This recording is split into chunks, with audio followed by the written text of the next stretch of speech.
Show on the roll.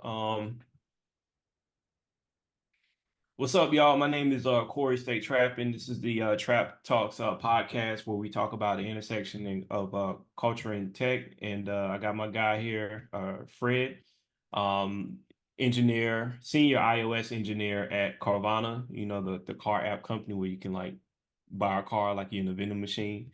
Former iOS engineer at Scribe, and also former sales consultant at AT&T.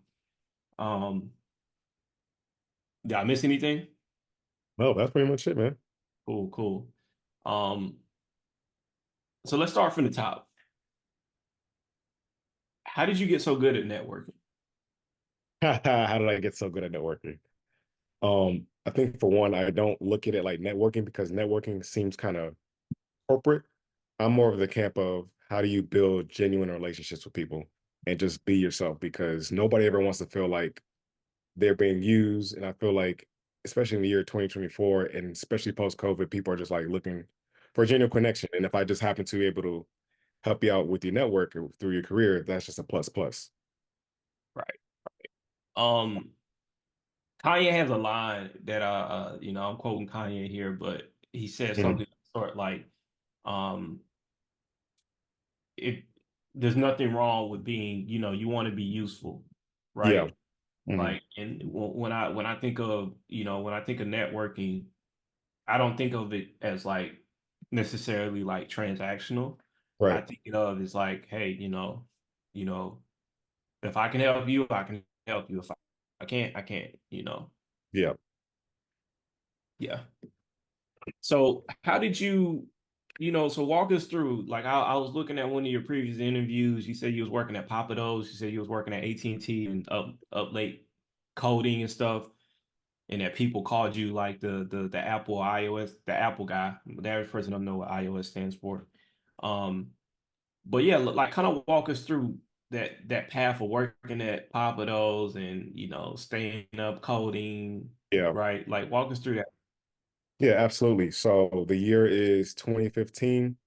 I was just about to graduate from the University of Houston with the degree in biology. However, because of my background, my cultural background, I was just wanting to get a good job after college. So I thought I wanted to go to pharmacy school.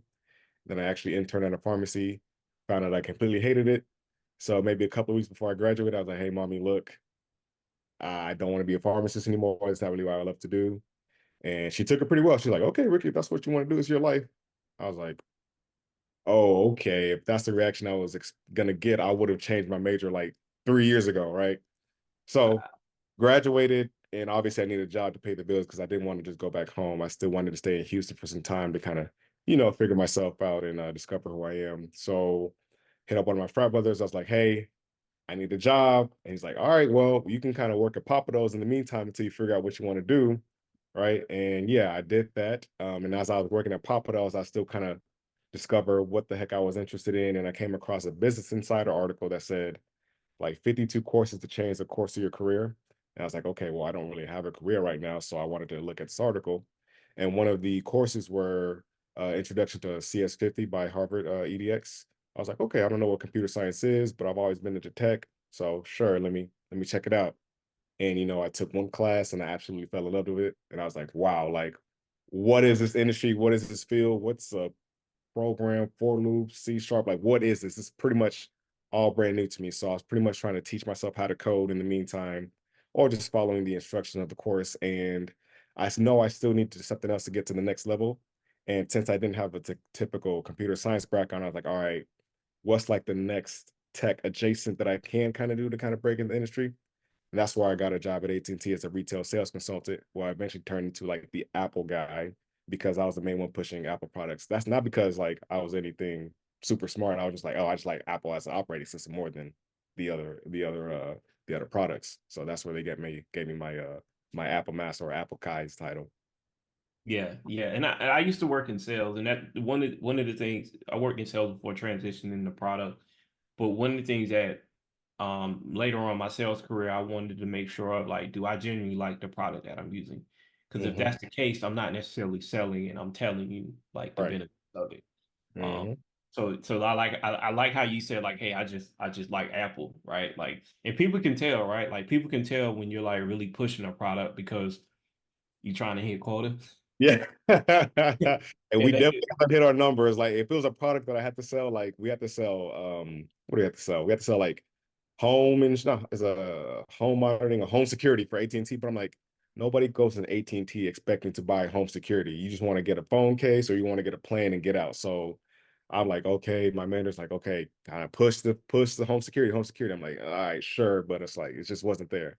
But if someone that came from yeah, the phone, I was like, hey, look, ma'am, I know you like your Android, but however, you need to try to get this iPhone. It's user friendly. You want to FaceTime your grandchild, you could do that. I just had a whole spiel for it. yeah. I remember because I worked at Verizon Wireless as a rep, and I remember we were selling the Verizon tablet, which wasn't that good, but it was an Yeah, easy way to get new lines, yeah, right? And getting a new line of service, give someone, hey, it's just $10 on your plan, yeah, blah blah blah. Like around Christmas, I remember it was Christmas. Oh yeah. no, I think it was January 2015. That was like the biggest commission check I had ever gotten. Like we pushed so many of Hmm. those Android tablets, like it was crazy.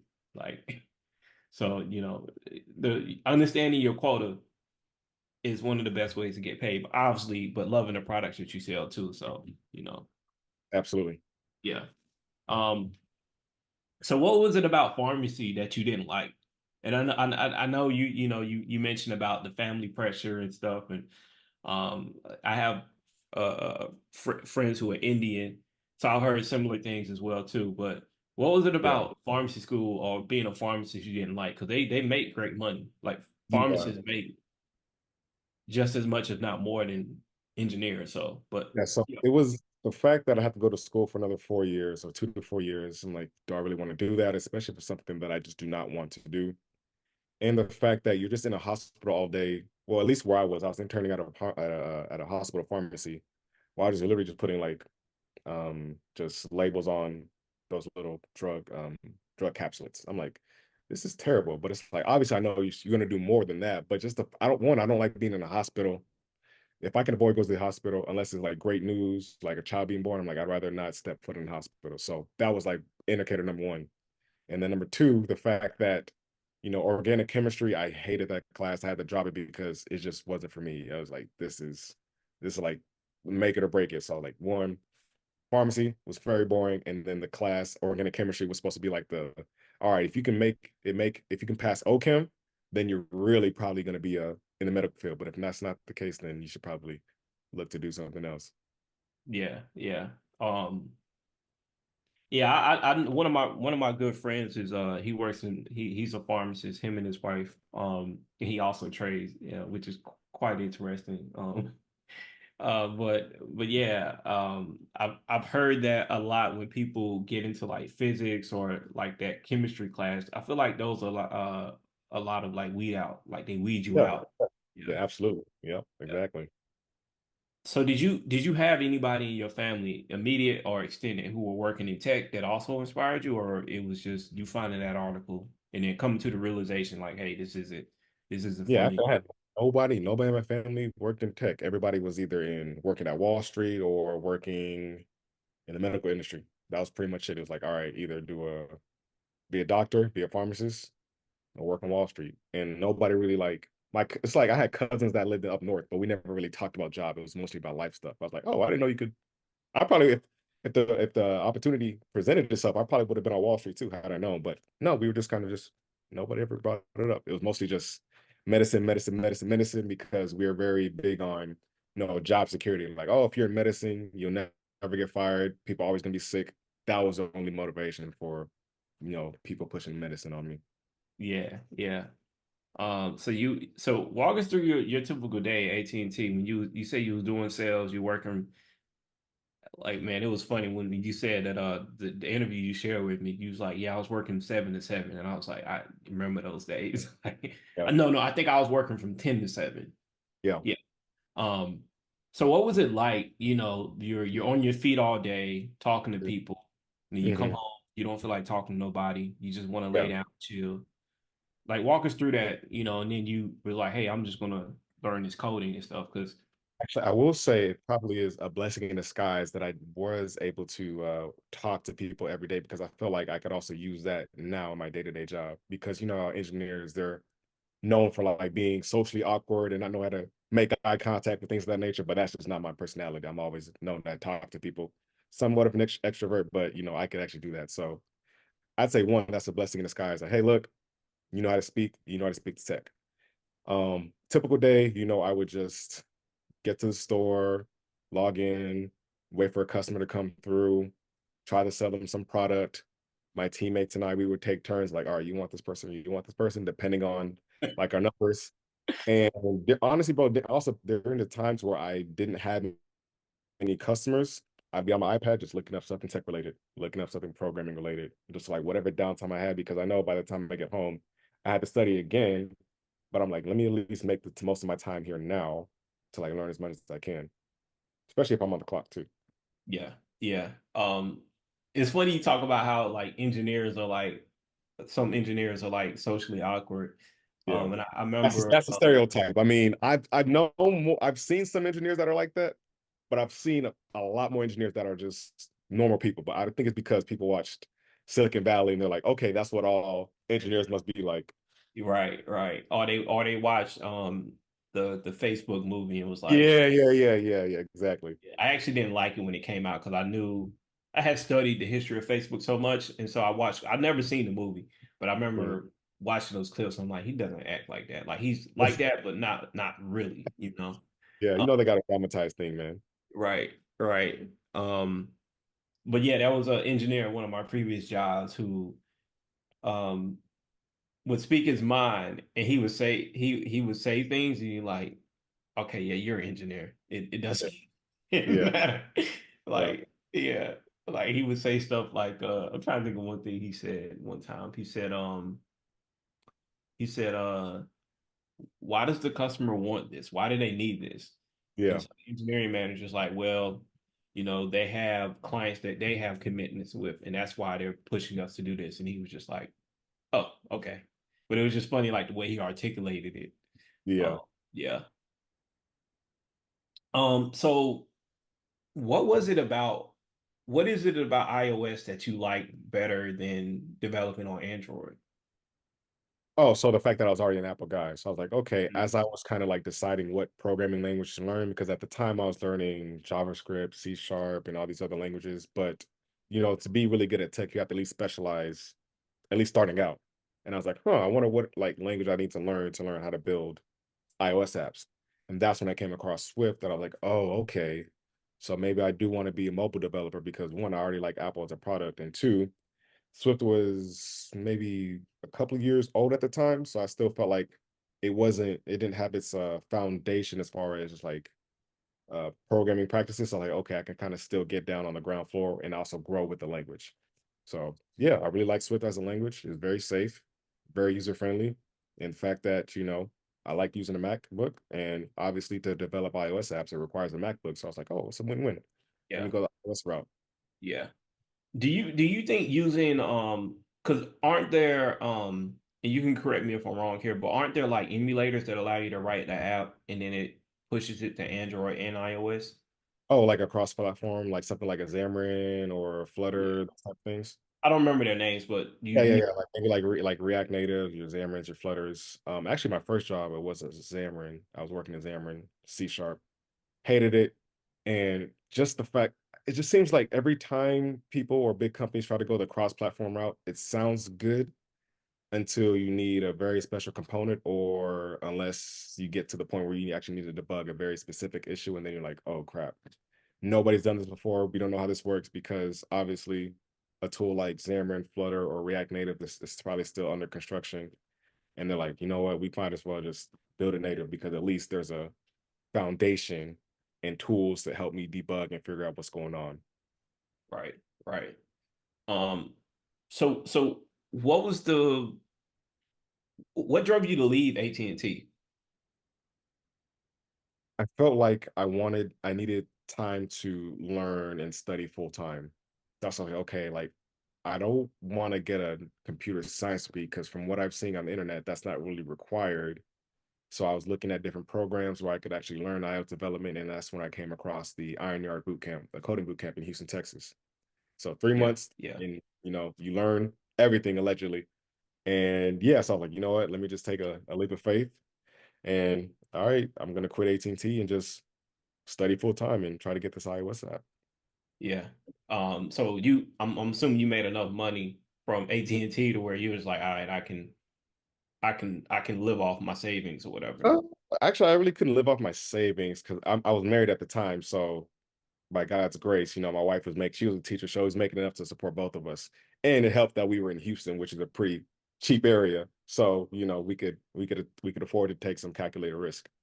Oh, that's dope, man. That's dope. Yeah, I live in Houston now, and I'm like, the cost of living reminds me of being in the Bay in 2017. Yeah. Yeah. Yeah, I mean, it's gone up a little bit more, but yeah, to your point, you know, it's still within arm reach to buy a house here, I feel like. Oh, absolutely, absolutely. Especially compared to other major cities.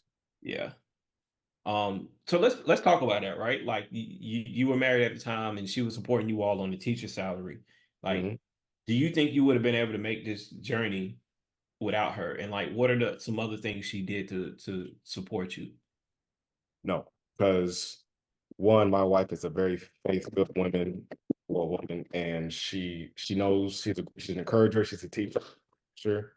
I was honestly in the camp of, you know, California's too expensive. Who needs to go there? We have everything in Texas. But it wasn't until I started learning and researching about this place called Silicon Valley, where people are making a whole bunch of money and building products that change the world, where I was like, oh, okay, maybe there's something special happening in California. So what do I need to do to get there? So yeah, had it not been for her and her blessing, I wouldn't have moved to California at Yeah, all.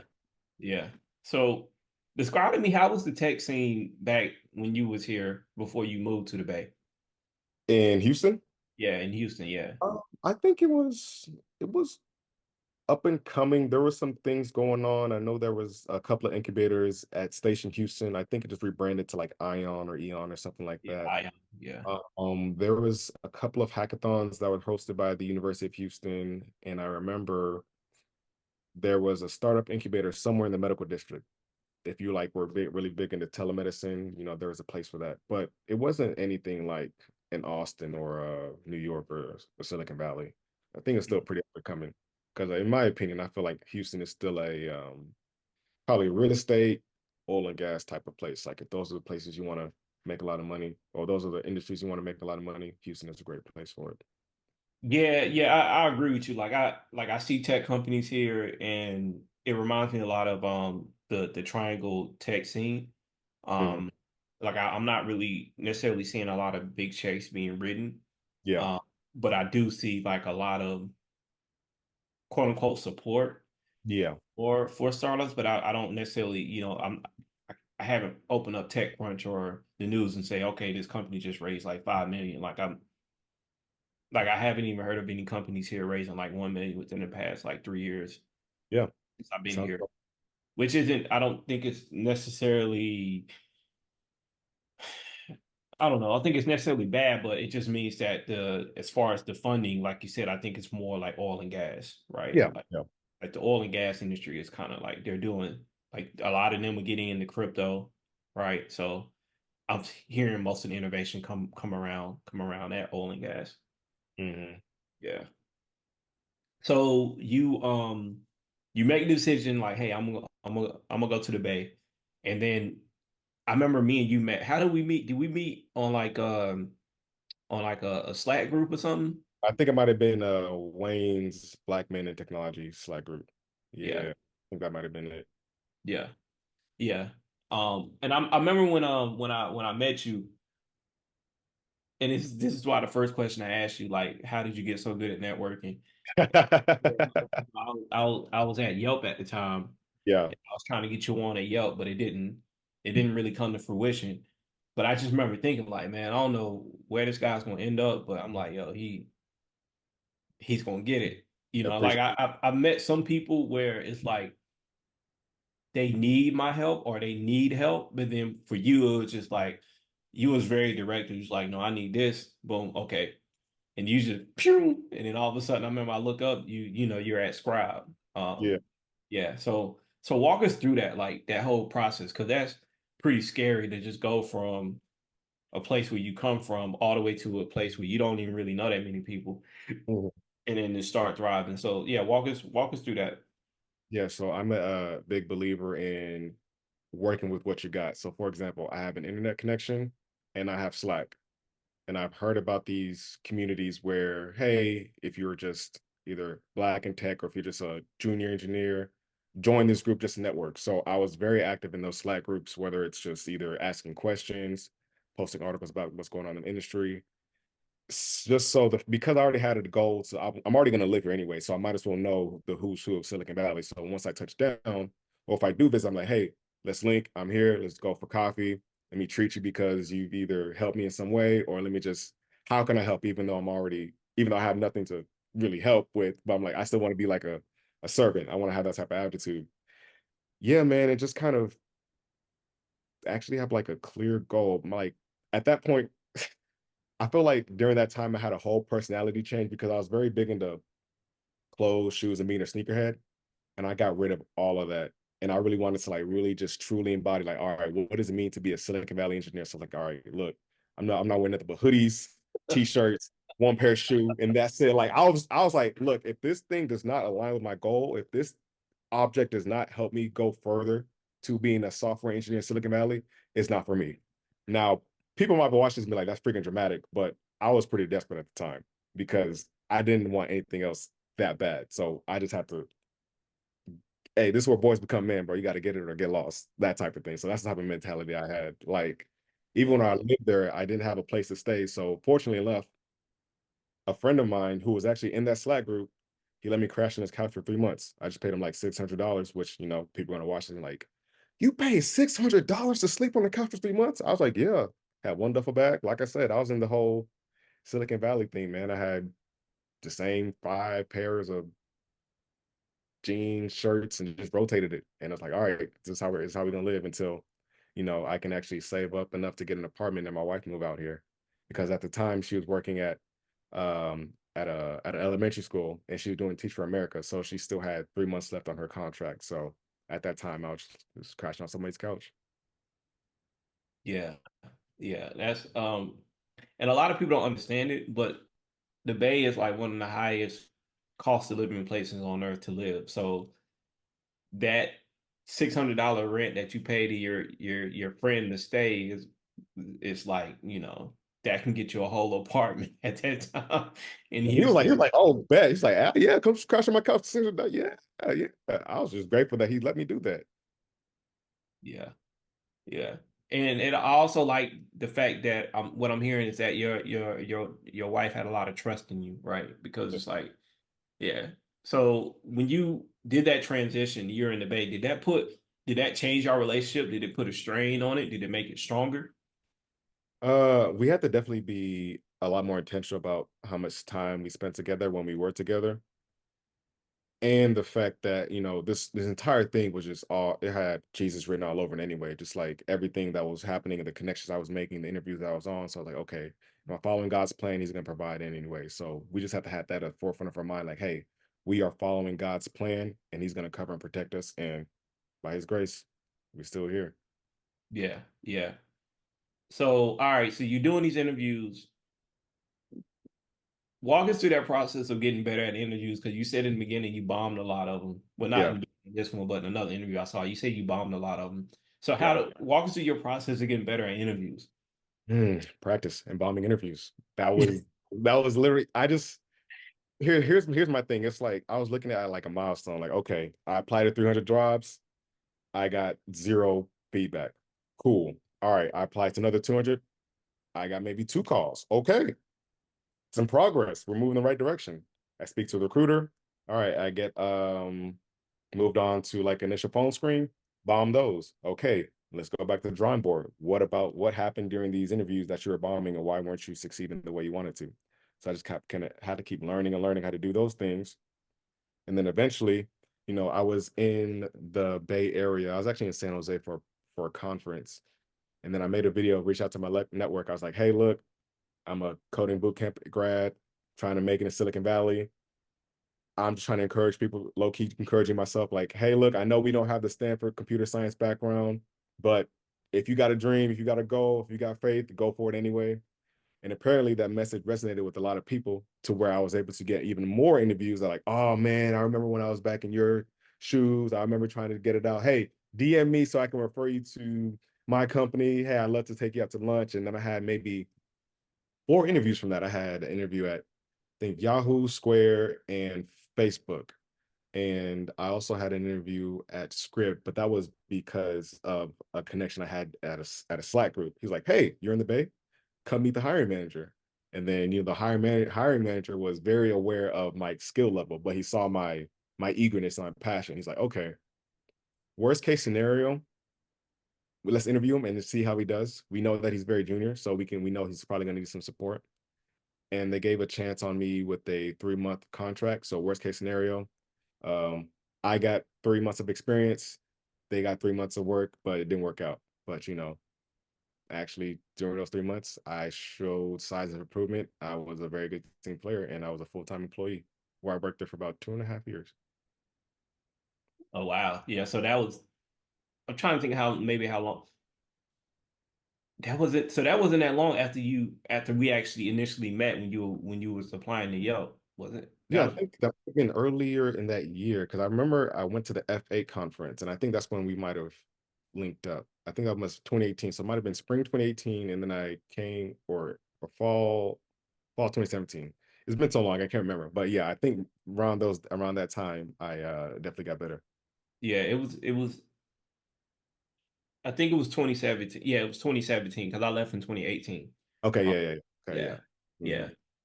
Mhm. So Um. at that point, while I was there, I was still going on these campus visits and office visits. And obviously, as I'm seeing these, I mean, we know what, the Silicon Valley offices looked like pre-COVID. So you're like, oh, man, like, I'm like, nah, I gotta make it here, bro. Like, what?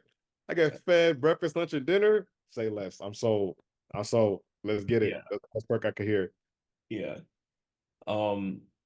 I want to jump to something that we had discussed before, but what was it like, or what is it like being like the first generation, Nigerian coming here, Mhm. right? And because you was born here, but what is that like? What is that experience like? Did you feel like you like carrying the weight of like your family, Uh, back in the area? oh, Like, oh, walk us not, through that. not at all, because my family background, they are extremely successful. So if anything, I have like a lot to step up to. That like, hey, look, this is where our family. This is like the standard of our family. Like we have doctors, lawyers, engineers, millionaires. So they're all very successful people in their own right. So it's like, okay, what are you gonna do? You can't just not do nothing. So I always had that at the back of my mind. But yeah, like I didn't really have any pressure. And even when I was like applying to college, it was never a matter of like if I'm going to college. It's just like where am I going to college, because that's the standard of our family. Like everybody's gone to college, everybody has a bachelor's degree. So why would I be any different? Yeah, yeah, that's cool. So, all right, so you do the 3 month contract at Scribe, Mhm. then what led to you actually, walk us through when you became permanent? Yeah. Oh, yeah. So I was learning a lot, asking a lot of questions, but still being a productive member, obviously. And I honestly think that my personality helped a bit too, because people just like working with other cool and smart people. Like, okay, I see he's very eager to learn. And apparently that's kind of rare to see nowadays. Sometimes people just want stuff handed out to them. But if you can show like a genuine interest in what you want to do, they're like, oh, I see the hustle. And yeah, I mean, just I never had any complaints with work. So they're like, absolutely, let's kind of take you on. It also helped that they actually tried the same thing with another engineer who was there before. So they already had like a reputation of, hey, we tried this 3-month contract with somebody else. They turned out to be a great engineer because they saw the same, attributes that they had in me, or that they saw in me. So they're like, okay, let's try it again. And they're 3 for 3 or 2 for 2, 3 for 3 from that point. At least from the iOS team. Yeah, that's Yeah. dope. So did your wife come over after, you got more of a permanent role, or did she come when you got the 3 month Oh contract? no, no, she can't. We, like I said, but we moved in faith, bro. We had maybe a couple months left on our lease in Houston. I was like, all right, let's move to the Bay. Let's get it. We were rooming with some friends of ours from that we went to school with. And like, all right, we gotta make it. It's like there's no plan B. It's like this has to work. So we moved everything from Texas to California, everything just being closed. But we took a step with faith, man. Yeah, Like, because you said you got rid of all your sneakers and stuff, yeah. and So it's like, yeah. So I'm telling, I was living literally out of one duffel bag. Yeah, so you yeah, was a duffel bag boy. yeah, definitely. For real, man. That's dope. That's dope, man. So you go to Carvana. Hmm. What was that like switching from Scribe to Carvana? Was it like a typical thing of, you wanted to make more money, or was it you felt like you learned the most you could at Scribe? I think probably looking for a new challenge. And I definitely wanted a big pay increase, especially, and I also wanted a permanently remote role because this is around 2020 when we still weren't sure what's going on, whether or not we go back into the office or not. And at the time, it just wasn't look like we'd be back in the Bay Area. So I was like, okay, and let me look for a new role to where it could be permanently remote. And Carvana happened to be it. And it was definitely a significant increase in pay too. So from what I've seen and from what I've read, that if you want to make the biggest pay raise, you unfortunately have to get another job. Yeah, Unless you're at a place where they treat you really well. They're like, you know what? I want to pay you what you're worth. You've contributed to this project. Let's give you a 10% raise or 30% raise. yeah. So when you got the offer for Carvana, did you go back to Scribe and say, "Hey, I want to stay, but are y'all willing to match this?" Or was it just like, "Oh, Uh, they remote and they're paying me more"? It was like, "Okay, this is I can do no, both." no, it was like a 70K difference. I'm like, I'm sorry, I gotta go. Okay. You don't say no to this. But they Yeah, took it well though, because there was also other people leaving the company at the time too. yeah, yeah. Yeah, so for people who don't understand, right? Like the Bay was just like such a different place before COVID, and it just changed, right? After the pandemic. What was that moment when you were like, "Yeah, I think it's time for me to go"? Mm, I think it was June of 2020. We were kind of in the thick of it. California was on super lockdown, and we actually weren't entirely sure that we even wanted to stay in the Bay Area. So we were actually looking at Atlanta or Los Angeles because, the Bay Area wasn't working. It was working well for me for my career, but it wasn't working the same for my wife. So I was like, okay, let's make a compromise. Let's go somewhere where we can both thrive. We know that Atlanta has some type of tech scene. My wife, we love LA. Well, she loves LA. And I don't mind LA because, it's still California and not too far away from the Bay if I do want to like, just make a quick flight or a drive up there. So I was like, yeah, sure. But, I did. I interviewed at a couple of places in Atlanta. I interviewed at a couple of places in LA and just never got the job. So I was like, okay, let's at least move back to Dallas temporarily until COVID is over. And as we know, COVID never got over. And decide like, okay, maybe God is telling us to stay in Dallas. So that's why I wanted to look for a remote role, and that's where Corona came up. Dope, dope. Um, so do you think Silicon Valley is dead? Do you think it's No, over? and even when I hear stuff like that, I'm like, you people don't know what it's just so dumb because I'm like, okay, let's say I remember all those articles that are like, okay, San Francisco's dead, the San Francisco Exodus, tech is dead, and guess what? We got the AI boom, and like all of a sudden everybody wants to move back. If you want to raise capital, guess where you got to go? Sand Hill Road. So it's like, see what happened? Y'all was talking y'all was doing a Yeah, lot of this during the pandemic, and then once stuff started to get good again, they're like, oh. AI, AI, AI, AI. So I was just like, no, Silicon Valley is not dead and it cannot be replicated. The only signal that I would say if Silicon Valley is ever dead is a place like Stanford or Berkeley shuts down and all the VCs decided to move somewhere else en masse. But until then, it's not going anywhere. yeah. And I think and I actually took a deep dive into like learning the history about Sand Hill Road or just the valley. Yeah. And I want y'all who are listening to check me on this as well, but it started in like the 50s, if I'm Hmm. not mistaken. and a lot of government funding Yep. is In the that region. reason why Silicon Valley is what it is, right? Semiconductors. Yeah, the treacherous eight, people moving on. It was a lot of it's actually a crazy story. I Yeah, think there's a book. It's called the Innovators by Walter Isaacson. I highly recommend if you want to learn about the history of Silicon Valley and just like tech in general. But California was it was just serendipitous, bro. They had everything working for out for it. You had the governments, you had the institutions, and it all just worked.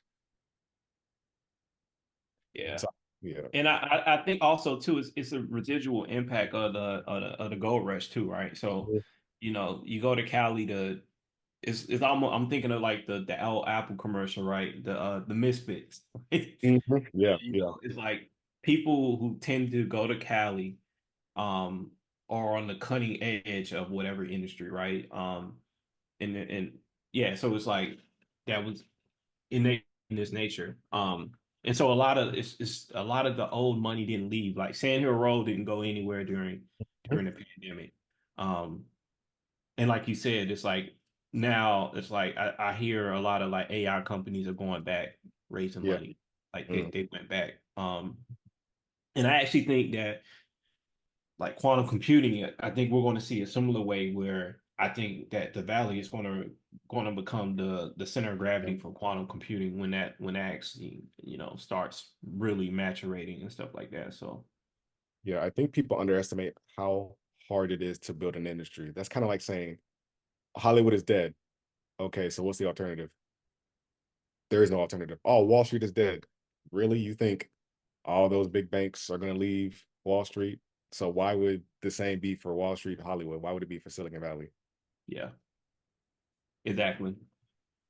Yeah, and like you know now there's more traders around the country, around the world, but the your top trading firms are right across the street from Wall Street so that they can Yep. have the fastest trade, so they can have their fiber hit Yeah. directly to the metal, right? So So I'm glad you said that because this is something I've been seeing a lot online, especially as a lot of more companies are changing their headquarters and opening up buildings in other places. So, for example, I think is it Goldman Sachs or Chase, one of those two firms. They're opening up. I think it actually Schwab. I think it's Charles Schwab opened up a spot in Denton, and I know Goldman Sachs is coming down here as well. But as I was talking to my Wall Street friends and looking at their jobs, they call it all of these jobs are like back office jobs. So think customer support and software engineers, but all the client facing roles are still in New York.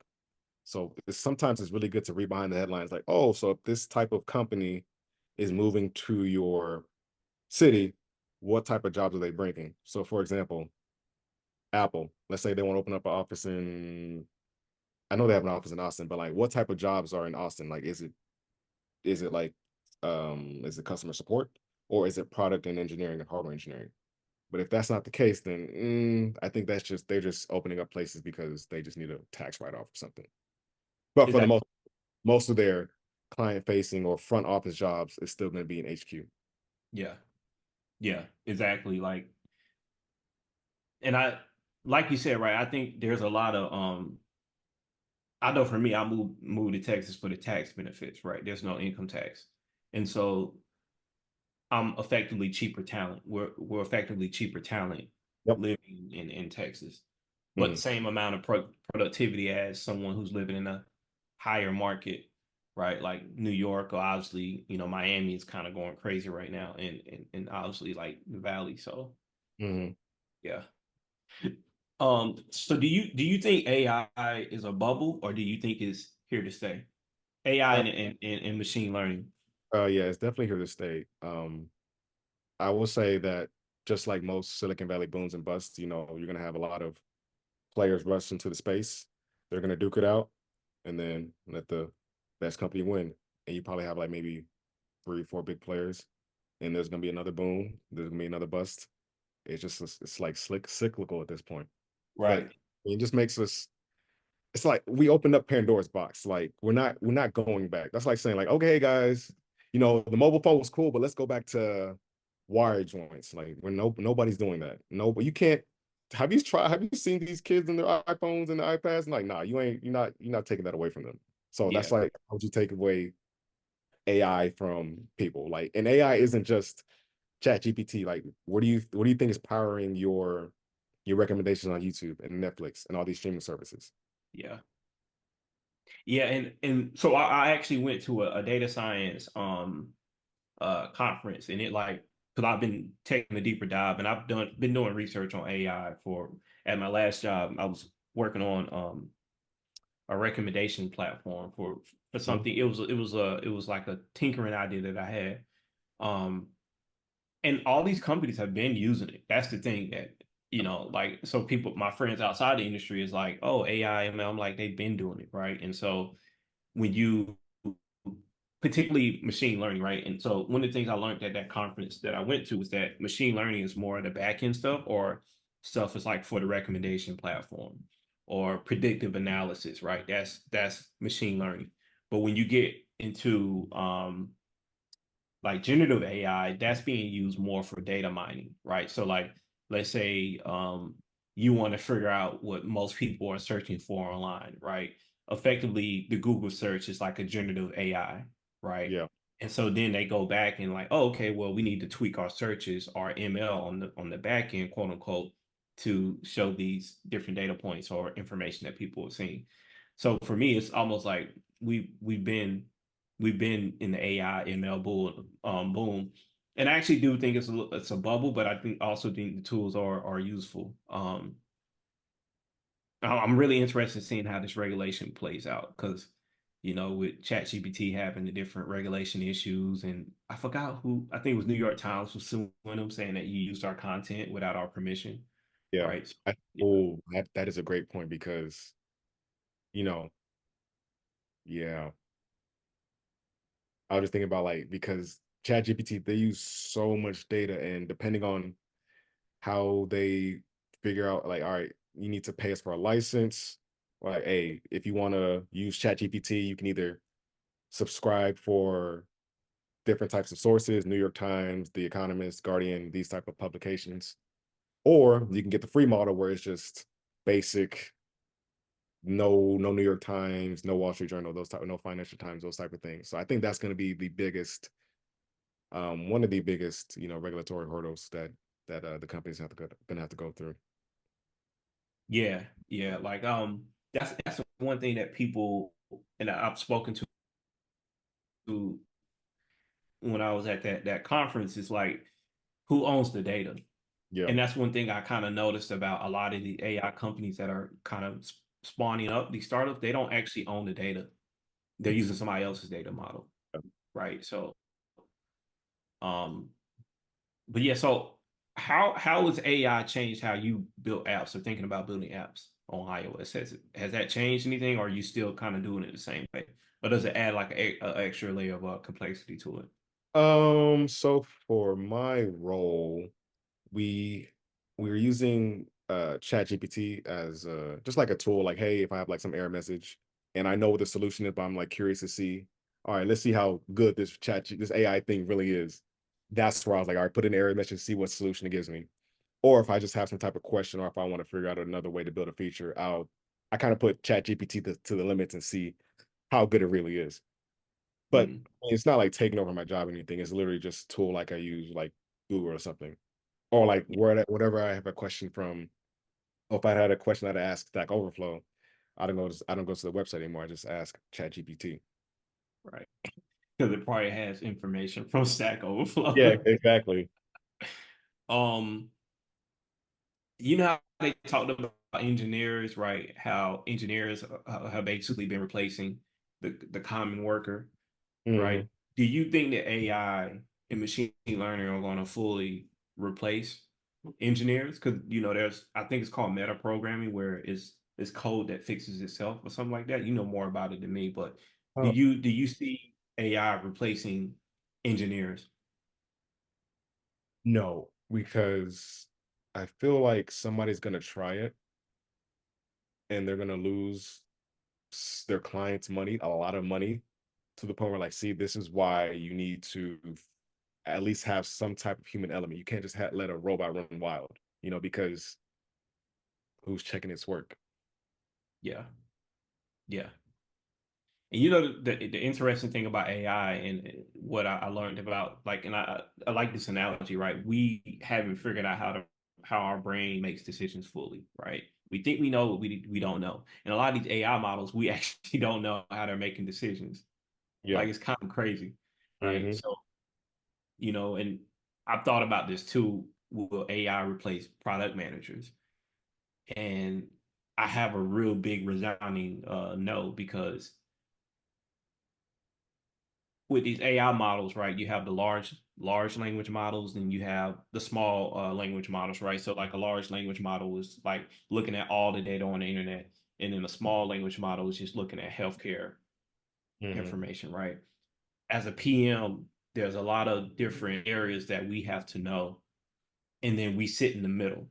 Yeah. So if we can't even figure out how the brain works and makes decisions, how do you think we can replace Yeah. a PM with a brain that has to tie in all these different loose ends and make recommendations, right? So I guess, like you said, I would love to see somebody try, but I feel like if they do, it's gonna.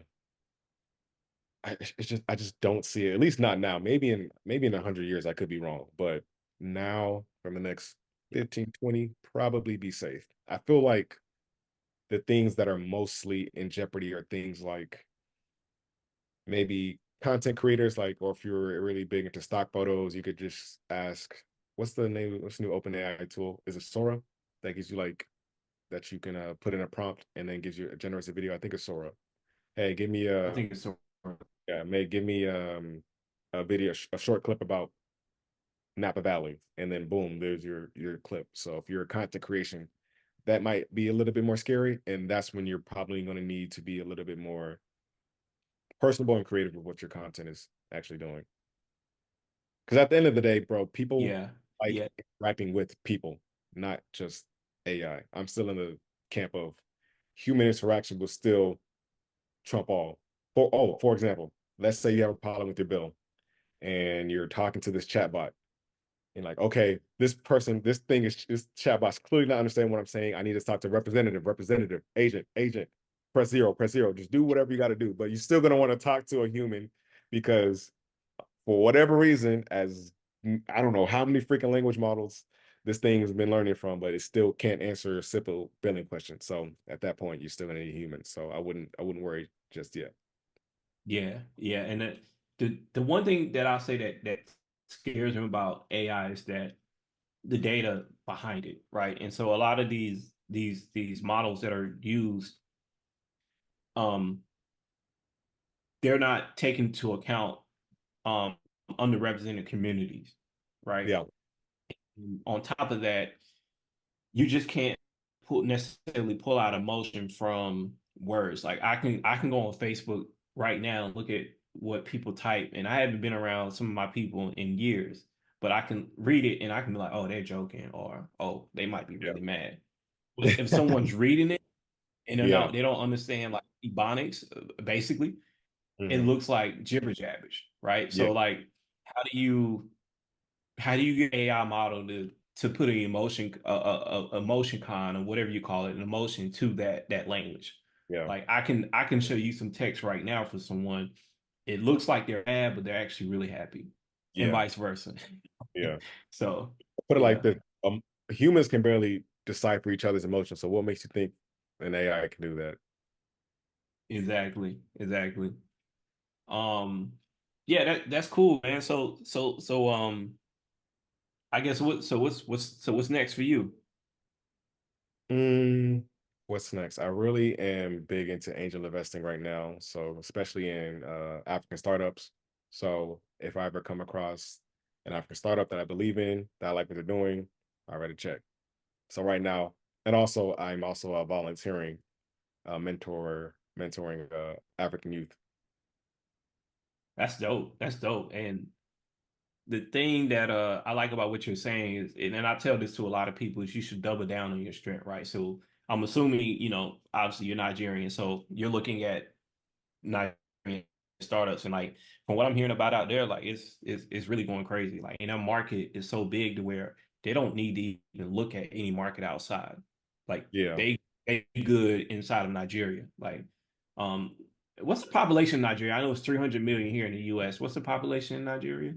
220 million, something like that. But it's projected to surpass the US in 2050. But Yeah, I think that that number might be a little low. I think it might be more. So realistically, maybe two 230-ish, yeah, 230, 230. yeah, yeah. And there was a it was an African startup that actually got acquired by Stripe. I Pay remember. step. Yeah, yep, yep. Because I think they went through YC, right?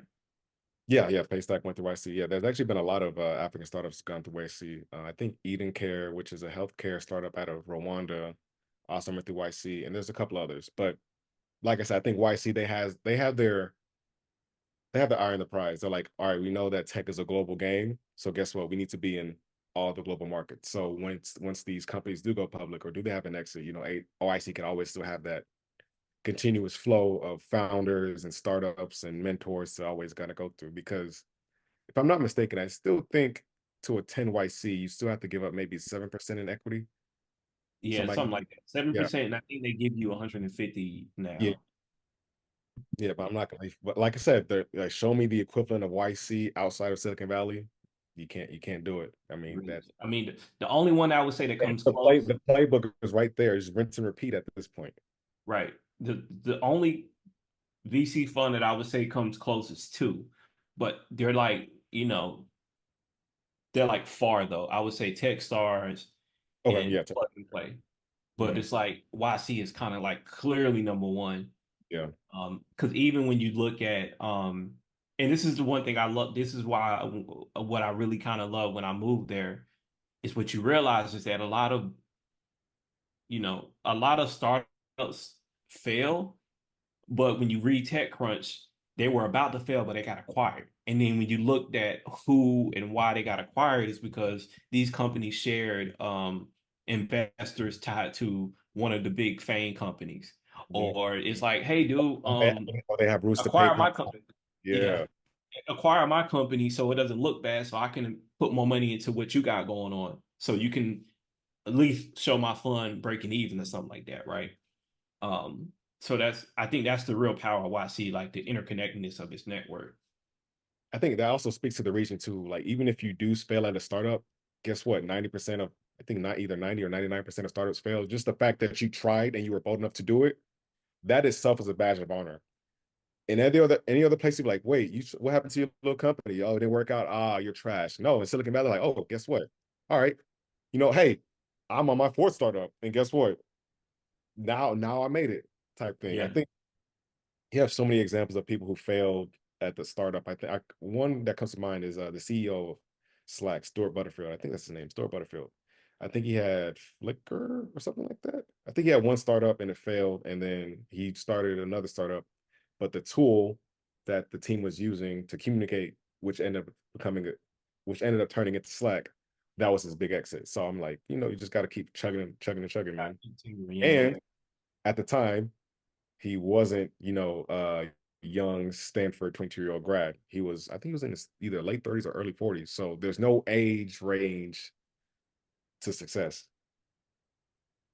I mean, most successful entrepreneurs, I looked it up, I think around 45 to 50 or something like Yeah, that. So yeah, yeah, they actually don't look like Zuckerberg. They yeah, weren't 19.